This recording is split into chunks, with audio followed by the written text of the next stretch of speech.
So welcome friends, we are going to discuss today a fast revision of FMG June 2021 surgery questions. So definitely these questions will be very useful for NEET PG 2021. I request all of the NEET PG aspirants also to have a fast go through of these questions. Okay. So the first part, general part and trauma, we had around 10 questions in FMG exam. If a patient requires an emergency surgery to survive and no attenders available to give the consent, what will you do? If there is no attender available for the patient to give the consent, patient is very sick and he is about to be operated, what will you do? Will operate without consent, will wait for attenders to reach the hospital, will not operate, will get consent from hospital authorities. So as a surgeon you can decide will operate without consent will be the correct answer here. You can operate without consent. Okay, that's the answer for this question. Central venous pressure is raised in which of the following shock? So these are the four types of shock we have, you know very well. These are the four types of shock: neurogenic, anaphylactic, cardiogenic, hypovolemic shock. These are the commonly seen shock. The question is asking in which shock the central venous pressure is raised, CVP is raised. So please remember, raised JVP, low BP, raised JVP, low BP and absent or muffled heart sounds. Where will you get them? Muffled heart sounds. These are seen in cardiac tamponade. So we will go for cardiogenic shock. So when the cardiac action is not pumping good, so the raised central venous pressure is seen. So cardiogenic shock is the answer for this question. So cardiogenic shock, so please don't forget cardiogenic shock. And with related to cardiogenic shock, please don't forget about the value of MOAS. So mixed venous oxygen saturation. Mixed venous oxygen saturation. At this point of time, I'll tell you the normal value is 50 to 70% is a normal value. It will be more than 70 in which condition? So cardiogenic shock more than 70% in septic shock. It is less than 50% in cardiogenic shock. Okay, it is less than 50% in cardiogenic shock and hypovolemic shock. So please don't forget the MVOS. MVOS may be asked in exam again. It's a repeat MCQ. So the question here is very simple. Central venous pressure is raised in which of the following? Okay. Chronic smoker was undergoing major surgery under general anesthesia with oxygen and nitrous oxide. Major surgery was going with oxygen and nitrous oxide. Suddenly he collapsed on table and breath sounds are not heard on left side of chest. So what will be the cause? So this is a very clear cut question. Patient is a chronic smoker. So he might be having a bulla in his lung. He might be having bulla in his lung that would have ruptured and that would have caused a tension pneumothorax on the left side of the chest. So it is a case of left side tension pneumothorax. So please don't forget, immediately we have to put an ICD in such cases. So this is a clear cut anesthesia question. Tension pneumothorax due to intermittent positive pressure ventilation being given through the ventilator that can rupture the bulla on table. Okay. A patient presents with head injury and with increased intracranial pressure and low BP. Which of the following drug is used? So patient is having increased intracranial pressure. Okay. So our aim is to reduce the intracranial pressure, otherwise there will be herniation of brain will be happening. There will be herniation of brain will happen. So our aim is now to reduce the increased intracranial pressure. How will I reduce the intracranial pressure? In a trauma patient, please remember, head injury patient, prednisolone, dexamethasone both cannot be used because they are steroids.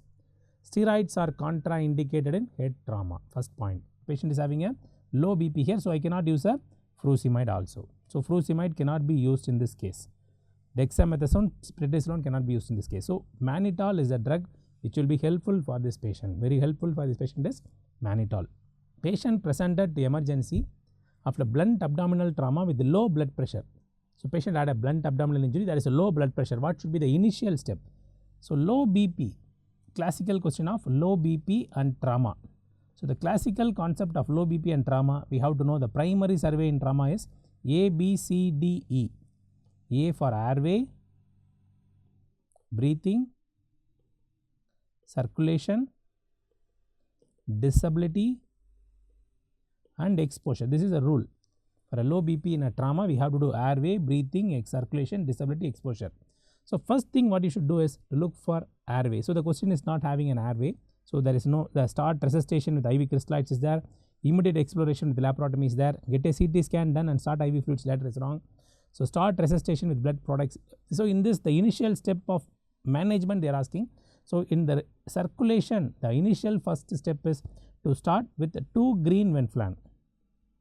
18 gauge 2 Venflan, we have to start IV fluids with IV crystalloids. That's the correct answer for this question. So the correct answer for this question is start IV fluids with the crystalloids. Okay, that is a correct answer for this question.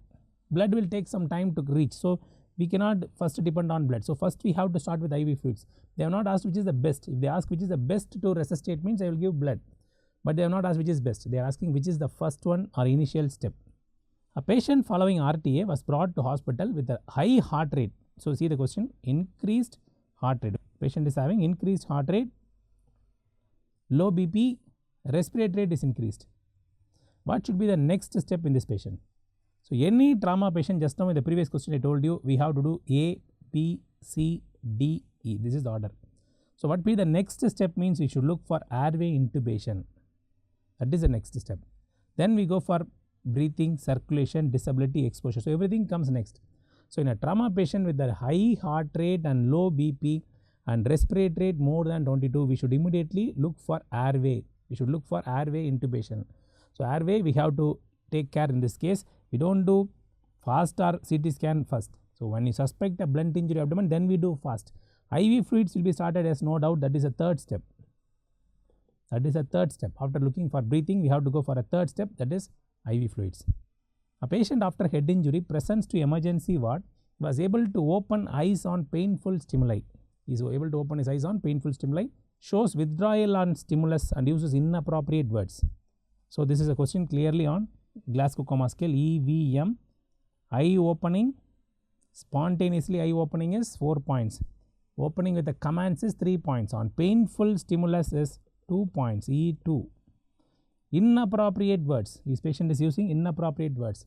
I used to tell the mnemonic, one confused word sounds nowhere. That's the mnemonic. So confused word, that word will carry, verbal will carry 5, 4, 3, 2, 1. That's inappropriate words will carry 3 points. Okay. Withdrawal on stimulus. Withdrawal, when I touch the patient, is withdrawing. Obey localites. Obey localites with flexion extension now. That's the mnemonic. Obey localites with the flexion extension now. So obey localites with this for withdrawal flexion is given for 6, 5, 4. So this is motor 4. So please, I'll tell you guys, please don't forget the GCS score. Every year NEET PG will have definitely GCS score. Easy to remember. Verbal response, the mnemonic is one confused word sounds nowhere. Motor response mnemonic is obey localites with flexion extension now. So verbal, so here the answer is E2, V3, M4 is answer for this question. So clear cut question from Glasgow Coma Scale. So patient with head injury was brought to casualty with the GCS 12. CT scan was taken, that is showing this image. This is the image of extradural hemorrhage, EDH. 25 years male after a massive RTA was brought to the casualty with the breathlessness and tachycardia. The patient is coming to you with the breathlessness and tachycardia. X-ray chest image was shown here. If you very closely observe this image, you must be able to diagnose. So this side of lung is having bronchovascular markings. On the right side, you are seeing there is no bronchovascular markings and there is a trachea pushed to left side. So this is a case of tension pneumothorax. Okay, this is a case of tension pneumothorax. Massive RTA with the breathlessness and tachycardia. We will go more with the tension pneumothorax X-ray. So you can see there is no bronchovascular markings in this part. So it's a right side pneumothorax. Patient who had burns some years back now presents with ulceration over the burns area, indicative of malignancy. Patient who had burns some years back now presents with ulcer in the burns area, indicative of malignancy. What is it? Malignancy arising from a long-standing ulcer is Marjolin's ulcer. No doubt it is a squamous cell cancer arising from scars, burns and keloids. Okay, it's a squamous cell cancer arising from scars, burns and keloids. So they are the questions from the general surgery part. Now section B, head and neck, thyroid, breast, hernia. We are going to see the questions. Identify the lesion shown in the image. It's a simple clinical question. It's a leukoplakia. It's a leukoplakia. It is seen in the picture showing you white patch. Which of the following is the most common site of malignancy in head and neck? So most of these questions are looking like one-liners, but they can make you these questions as clinical questions also. Most common site of malignancy in head and neck is oral cavity, nasopharynx, larynx, oropharynx. Yes, it is oral cavity. In oral cavity in India, the common site is buccal mucosa. In world, it is common in tongue. World level, the common site of cancer in the oral cavity is tongue. Indians, it is most common in buccal mucosa. Okay. On pathological examination of breast cancer, signet ring cells are present. Very interesting. Signet ring cells. Signet ring cells are features of diffuse gastric cancer. I hope you remember. Diffuse gastric cancer. Lawrence classification. If you see, that will be showing you a line. Signet ring cells are seen in diffuse gastric cancer. This diffuse gastric cancer is due to E. cadherin mutation. Due to E. cadherin mutation, and E. cadherin mutation patients can also get lobular cancer. This is a new question. Please don't forget, lobular cancer is associated with E. cadherin mutation of Lawrence classification. So answer is A. 60-year-old lady with a hard breast mass 6 into 4 centimeter here. 6 into 4 centimeter is shown here. There is a single node palpable, no evidence of METs. 6 into 4 centimeter with a N1. The 6 into 4 we call it as T2. T2N1 case. This is a case of T2N1 case. What will be the ideal treatment for this lady? So it's an early gastric cancer. Okay, early gastric cancer. So T2N1 is a early gastric cancer. So I can directly go for modified radical mastectomy followed by adjuvant chemotherapy is answer for this. So if it is a locally advanced breast cancer, for example, there are multiple nodes, there is a huge lesion, then I will go for less than 2, 2 to 5, more than 5 centimeter. Okay, this is a case of T3. This is a case of T3. Less than 2 is T1, T2, T3. T3 is more than 5 centimeter. So we will consider this as a. So please remember T1, T2, N0, N1 will come under early breast cancer. Anything beyond this will be considered as locally advanced breast cancer. So this is a case of locally advanced breast cancer. We will first give chemotherapy followed by surgery. That's the point here. So answer is C. If it is a early breast cancer, I can directly go for surgery. Early breast cancer, T1, T2, N0, N1, I can go for early breast cancers directly surgery. But from the history that clearly shows there is a very big mass, 6 into 4, it is T3, more than 5 centimeter lesion, it's a T3 lesion. So it becomes locally advanced breast cancer. So I will go for neoadjuvant chemotherapy followed by surgery is a correct answer for this question. Okay. Postpartum lactating female presents with redness and swelling in the breast. Identify the pathology given in the image. So postmortem lactating female will develop a breast abscess. Simple straightforward question. Breast abscess, I have to do counter incision and drain the abscess. I have to put 2 incision like this and drain the abscess. It's an old concept. Old concept is put 2 incision and drain. Now new concept from Bailey and Love is ultrasound guided aspiration. Ultrasound guided aspiration of the abscess is the latest concept. So please don't forget that. So in this image, what is the staging of the cancer? This is a classical image based question. The patient is having Peute d'Orange. So that's why I'm telling you, for NEET PG exam, cancer breast staging is very important. National Board examiners will definitely ask questions from this cancer breast. Okay, please don't forget this question. So this question is showing you very clearly Peute d'Orange. So T4A is chest wall involvement, T4B is skin involvement. So this is a T4B showing you skin involvement. Okay, T4B showing you skin involvement. So what are other skin involvement? Peute d'Orange, satellite nodules, ulcerations will come under T4B. So you should not consider the other things, like what other things should not be considered in the pathology, like skin fixity, tethering and all should not be considered in T4B. So Peute d'Orange, satellite nodules and ulceration only should be considered. Radioisotope used in the treatment, not for diagnosis, used in the treatment is iodine-131 with an half-life of 8 days. Iodine-131 half-life is 8 days. Diagnosis we use technetium-99m also, but diagnosis is not asked. They are asked in treatment. Okay. Patient comes with thyroiditis, has high TSH value and TPO value. Diagnosis is over. These are antibodies. Autoantibodies are increased. So the diagnosis is autoimmune thyroiditis known as Hashimoto's thyroiditis. So autoantibodies are increased like TSH and thyroid peroxidase. So it is known as Hashimoto's thyroiditis. Patient comes with a thyroid goiter swelling as a T3, T4 increased. As a T3, T4 increased and a TSH decreased. T3 increased, T4 increased, TSH decreased. So what is this? This is the thyrotoxicosis. Thyrotoxicosis. So it can be a Graves' disease or it can be a Plummer's disease. Both can be there. Graves' disease is primary toxicosis. Plummer's disease is a long-standing nodular goiter going for toxicosis. So both of them, the feature will be increased T3, increased T4, decreased TSH. So probably the age should be mentioned here. If it is a young girl, 20 years female, we will go for Graves' disease. In the recall, I couldn't get the exact age. So probably it is a Graves' disease or a Plummer's disease. Young age, it will be Graves. Old age, it will be Plummer's. Pale orphan Annie I nuclei. This is a orphan Annie I nuclei. She is orphan Annie. She will be like this. She will have no nucleoli inside like this. So we call it as orphan Annie I nuclei. So this eyes will be like this. It is seen in papillary cancer. Okay, simple basic question.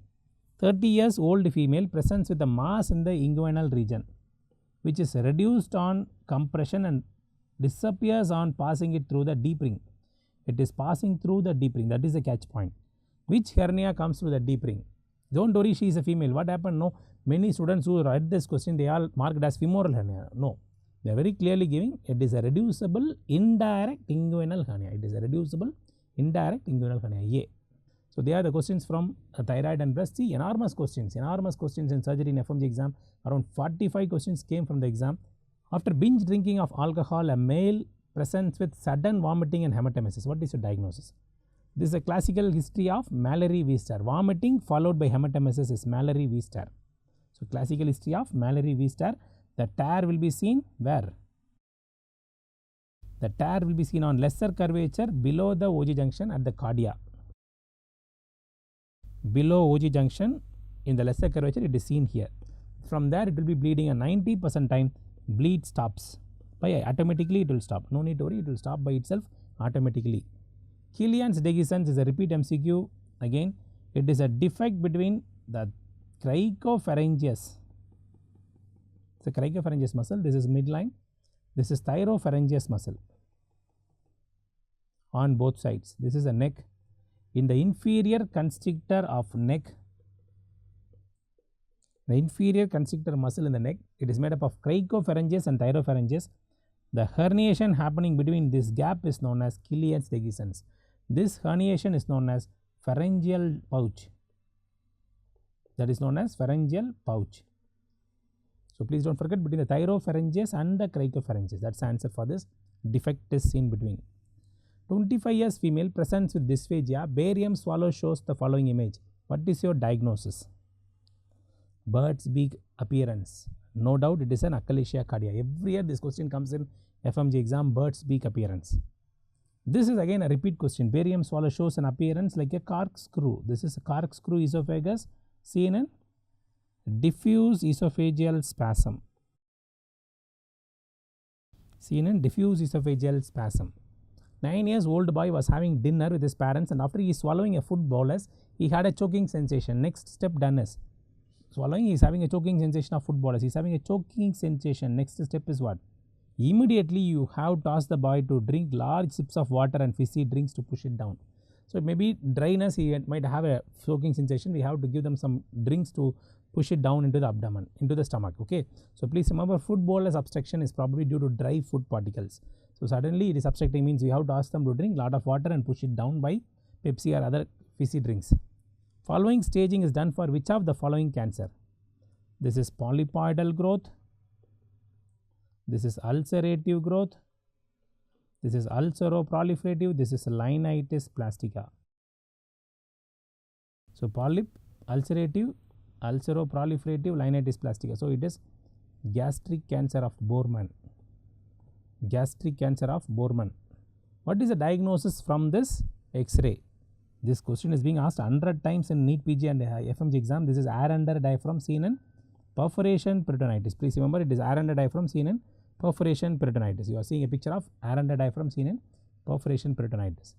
The patient presents with persistent vomiting. What will be the acid imbalance? So a patient with a GOO, what will be there? Hyponatremic, hypochloremic, hypokalemic, metabolic alkalosis. Hyponatremic, hypochloremic, hypokalemic, metabolic alkalosis with a paradoxical renal aciduria, 100 times asked question of electrolyte imbalance will be there. So it is metabolic alkalosis seen in this case. 36 years old male presents with low grade fever and anorexia and weight loss. During the investigation, the following image is obtained. Can you see this image? This image is showing a string sign of Cantor. That is a string sign of Cantor. So the classical image is showing you the string sign of Cantor, which is seen in ileocecal TB, which is a classical feature of ileocecal TB. 45 years old male presents with complaints of pain, abdomen, vomiting, on and off, and diarrhea. Measurement of, this is serum creatinine is wrongly typed here. Measurement shows increased serum histamine, or it can be a serotonin. So serotonin, histamine, these things are high. Pain, abdomen, vomiting, diarrhea. Due to serotonin, what tumor will have serotonin increased? The tumor with the increased amount of serotonin is carcinoid tumor. So carcinoid tumor is most common in appendix, second common in ileum. From these areas they produce neuroendocrine substances like serotonin, histamine, all those things will be produced from here. They will be causing the symptoms in this carcinoid tumor patients. Okay. Elderly woman who had not taken food for past few days now presented with bilious vomiting. You can see in her X-ray there is multiple step ladder pattern. You can see in this X-ray there is multiple step ladder pattern like this. So typical step ladder pattern is a feature of distal bowel obstruction, not proximal bowel. Okay, it is a distal small bowel obstruction will have that multiple air fluid levels. If it is a proximal bowel obstruction, we won't have this much of air fluid levels. So it is a distal bowel obstruction. 25 years old female who had pain in the right iliac fossa with vomiting was managed conservatively. After 2 days patient, she is coming to you with a worsening of symptoms for which extraperitoneal drainage was done by ultrasound guidance. So probably she is a case of appendicitis managed conservatively. She developed appendicular abscess which is drained by extraperitoneal drainage. So the answer is appendicular abscess. It is one of the treatment for appendicular abscess. What is the site of maximum pain in acute appendicitis? It is in McBurney's point. Please don't get confused with the McBurney's point location. McBurney's point is seen in medial 2/3, lateral 1/3 junction. Medial 2/3 and lateral 1/3 junction we have the McBurney's point. So this is a barium enema showing you sawtooth appearance. Can you see the sawtooth? So sawtooth appearance is seen in sigmoid diverticulosis. Simple question. Sawtooth appearance is seen in sigmoid diverticulosis. So identify the pathology shown in the image. This is a picture showing you familial adenomatous polyps because there are more than 100 polyps in the colon. This is a familial adenomatous polyposis showing hundreds of polyps in the colon. So please remember this FAP. 70 years elderly male presents with on rectal examination. A mass was found suspicious of cancer. He had normal bowel habits and he actually visited your hospital for a mastectomy checkup. So when a patient came for a mastectomy checkup, on a perectal examination you found something like a cea rectum. So what should I advise? I should advise them to undergo full colonoscopy and biopsy. So because cancer can be synchronous, you can think, sir, only that's a cancer rectum, no, why should I go for a colonoscopy? So colonoscopy is more important because I have to see sometimes there will be synchronous cancers. The cancer is here, but synchronous cancers in the proximal colon also should be ruled out before surgery. Best answer here is full colonoscopy and biopsy. There is a controversy because the question is not asking what will be the done, what will you do next is the question here. So as a next immediately I can do without even preparation I can do sigmoidoscopic and biopsy also. So therefore both can be an answer. Sigmoidoscopic biopsy can be done immediately in the mastectomy checkup itself without preparation also I can do sigmoidoscopy, but what is definitely done is colonoscopy. But next question is asked, what will you advise next means I will advise sigmoidoscopic biopsy. What is done best means colonoscopy and biopsy should be done. CT scan and barium enema will not come now. Okay, will not come now. A female presents with epigastric pain, right hypochondrial pain radiating to the back. Right hypochondrial pain radiating to the back. Guarding and rigidity in the right hypochondrium. She had similar episodes past 1 year on and off. What is the likely diagnosis? So don't get confused with the cholecystitis, pancreatitis. It is a cholecystitis. So recurrent biliary colicky pain will have pain in the right hypochondrium radiating to the back. Recurrent pain abdomen will have right hypochondrial pain radiating to the back. If it is a pancreatitis, the next question came on pancreatitis also. I will show you. Patient presents with a pain in the right hypochondrium. The same case. Pain in the right hypochondrium. AST, ALT normal. Bilirubin is 5 milligrams. Alkaline phosphatase 200. What would be the initial investigation? Patient is having pain in the right hypochondrium. There is jaundice seen. So jaundice is because of stone. Maybe because of stone. So what will be the initial investigation? It is ultrasound abdomen. So you can ask, so why don't you do HBS antigen? If HBS antigen causing this problem means there will be AST, ALT elevated. CT abdomen will not be done immediately next. It will be done afterwards. HIDA scan is not the next investigation. It will be done rarely. So ultrasound abdomen is the next done or the initial investigation done for this case. 30-year-old female with a sudden onset central abdominal pain. See this question. Patient has a central abdominal pain radiating to back. This question you will go for pancreatitis. So this question will go for a pancreatitis. Okay. So this is the first time they have asked this question in FMG exam. Definitely this is an easy question unless you have read Bailey and Love or listened to some interesting classes. So this is definitely a Whipple's operation done for pancreatic cancer, pancreatic head cancer. So after the pancreatic head is removed, we did a pancreatic anastomose with a jejunum, bile duct with jejunum, gastric jejunostomy. So 3 anastomoses are done in Whipple's operation. So please remember this picture of Whipple's. 25 years old alcoholic presents with pain in the epigastric region, radiating again to the back. So I am taking a CT scan. CT scan is showing a huge mass. What do you think the mass will be? It is a pseudocyst of pancreas. Again, it's a pseudocyst of pancreas. Clear-cut case, a complication of alcoholic pancreatitis. Okay. So coming to the section E, specialty topics. Which of the following virus causes architis? It's a straightforward microbiology question. Mumps can cause architis. 10 months old baby presents with right testis in the inguinal region. See the question.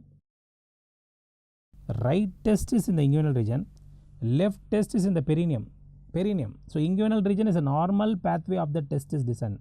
Perineum is an ectopic pathway. So please remember, therefore it is a right side undescended testis, a left side ectopic testis. So answer is, if it is in the inguinal canal, it is an undescended testis. If it is away, like in the perineum, pubic symphysis, these are all ectopic tail pathways. So ectopic testis. So right side undescended, left side ectopic. 20 years young male presents with sudden onset of pain in the inguinoscrotal region following a sports activity. On examination, the right testis is lying higher up and tender on palpation. This testis is having, the right testis is lying higher up like this and having this a normal testis. The right testis has gone up, it is painful. Testis is pulled up. What do you think the sign is? That sign we have to do now is Prenz sign. If I lift the testis, if the pain increases, it is torsion. If the pain decreases, it is architis. So on examination, testis is higher up and tender on palpation. It is a case of right side testis torsion. Simple question. Right side testis torsion is answer for this question. Young boy with a scrotal enlargement on examination, LDH is elevated. LDH is increased in seminoma. Okay, HCG and AFP are normal. Histopathology is shown here. What is your diagnosis? After architectomy, the histopathology is shown here. It is a typical seminoma cells. So it is a seminoma cells. Even without seeing the biopsy, you can answer based on the LDH is increased. So seminoma will have uniform tumor cells with abundant clear cytoplasm. They are separated into nest by fibrous septa. You can see the fibrous septa. They can be separated into nest by fibrous septa. So lymphatic and plasmacytic infiltrates are also seen. Newborn baby with absent testis in the scrotum. Testis is found in the retroperitoneum above the deep ring. Which of the following may help in descent of testis? So the patient is having a newborn baby is having the testis above the deep ring. Which of the following will now help in descent of the testis? So which of the following may help? So we can use GnRH analogs. We can use GnRH analogs that can stimulate the testis come down. No cold compression, manual bringing of testis is not done because it is done only for retractile testis. If at all undescended testis, this is a case of undescended testis. Undescended testis will only go for surgery. So or we can give GnRH analogs, one try can be given.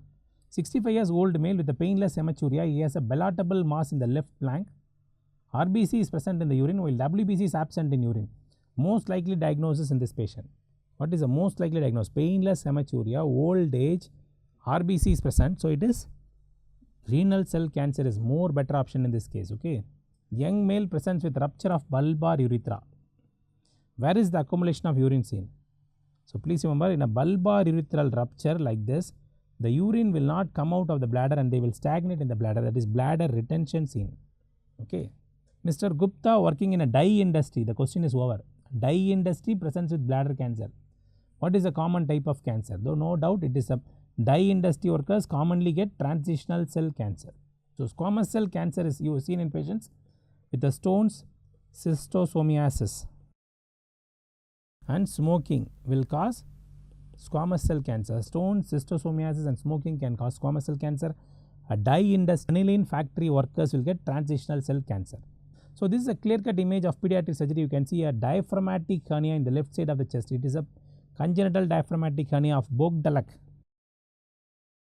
Bogdalak congenital diaphragmatic hernia is shown here. What is the diagnosis from the image shown here? It is a seen in the tear flow area. You can see it is a tear flow area.